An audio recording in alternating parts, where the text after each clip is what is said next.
সকাল সকাল ঘুম থেকে উঠে আজকে চলে গিয়েছিলাম বাজারের উদ্দেশ্য। আপনারা বোধহয় এই রাস্তা দেখে বুঝে ফেলেছেন যে আমি আজকে কোন বাজারের দিকে যাচ্ছি। হ্যালো বন্ধুরা, আসসালামু আলাইকুম, দিস ইজ শাহরিয়ার অন্তর ডেলি ব্লগসে আপনাকে স্বাগতম। প্রথমেই বলে নেই যে কোন বাজারের দিকে যাচ্ছি বলার কারণ যে আমাদের বাসার দুই পাশে দুইটা বাজার, একদিকে ডান পাশে হচ্ছে সিংহা বাজার, বাম পাশে হচ্ছে মাসুম বাজার। তো এই জন্য কনফিউশন থাকি যে কোন বাজারের দিকে যাব। তো কাঁচা বাজারের বা মুদিখানার বাজার থাকলে পরে হয়তো বা আমরা সিংহার দিকেই বেশি যাই, আর যদি মাছের বাজার হয়ে থাকে তাহলে মাসুম বাজারে গিয়েই বাজারটা করে নিয়ে আসি। তো সিংহা বাজারে চলে আসলাম। বলতে পারেন যে ভাই বাজারে আবার অটোতে করে যাওয়া, আসলে রোদ বেশি ছিল, হয়তো বা আমি সকালে যাইনি, আমি 9টার দিকে বাজারে গিয়েছিলাম, এর জন্য আর কি অটোতে গিয়েছিলাম, যে রোদ বেশি ছিল এই জন্য অটোতে গেছি।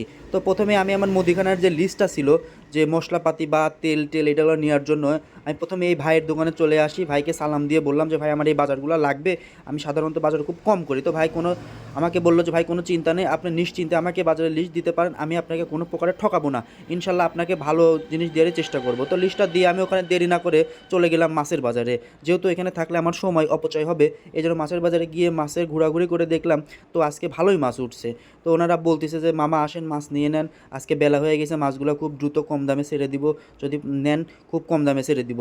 তো আর কি দেখলাম, দেখে টেকে বাস মাছেরও হচ্ছে 2-3টা মাছ আইটেম কিনে নিলাম, কিনে নিয়ে বাজারে ব্যাগে তুলে নিলাম, তুলে নেওয়ার পর আরেকটু ঘোরাঘুরি করলাম যে দেখি মন মতো কোনো মাছ পাওয়া যায় কিনা বা আমার পছন্দের কোনো মাছ পাওয়া যায় কিনা।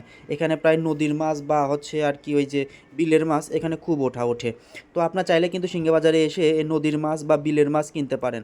আর ওই সামনের দিকে বড় মাছগুলো বিক্রি করে। তো সামনের দিকে আজকে বড় মাছ কেনার কোনো ইচ্ছা ছিল না, বাসাতে বড় মাছ ছিল, যার জন্য ছোটো মাছ কেনারই ইচ্ছা ছিল। তাই অতদূর না গিয়ে আবার চলে আসলাম কাঁচা বাজারের দিকে। কাঁচা বাজারের দিকে এসে দেখলাম এখানে প্রচুর লোকজন এখনও ভিড় করে আছে। আমার এই ভিড়ে থাকবো না জন্য একটু লেটে বাজারে যাওয়া। ধনিয়া পাতা খুঁজতে খুঁজতে ধনিয়া পাতাও পেয়ে গেলাম।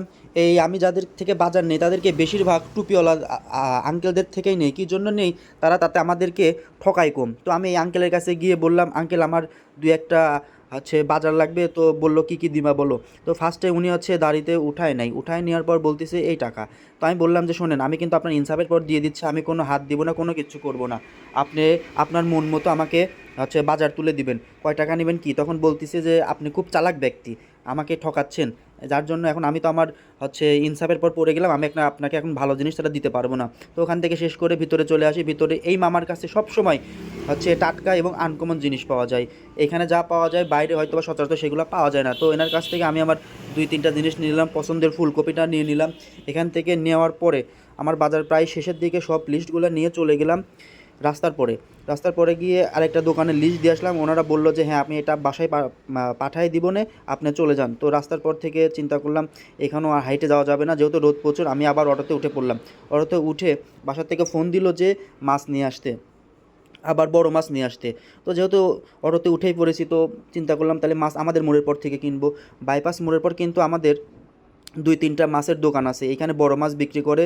তো এইখান থেকে বড় মাছ নিয়ে নিলাম। বড় মাছ নেওয়ার পরে পাশেই দেখলাম যে বেঙ্গল মিটের হচ্ছে খাসির হচ্ছে বা গরুর মাথার মাংস বিক্রি করে, এখান থেকে নিলেও নিতে পারেন। বাইপাস মোড়ের পর প্রতিদিন সকাল থেকে 10টা-11টা পর্যন্ত এই বেঙ্গল মিটের এই ভায়া হচ্ছে মাংস বিক্রি করে, নিতে পারেন।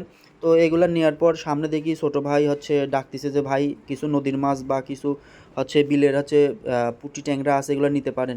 তো ওর থেকে কিছু মাছ নিয়ে নিলাম। মাছ নেওয়ার পর এই যে মামা বলতেছিল আমার মাংসের তুমি ভিডিও করে নাও।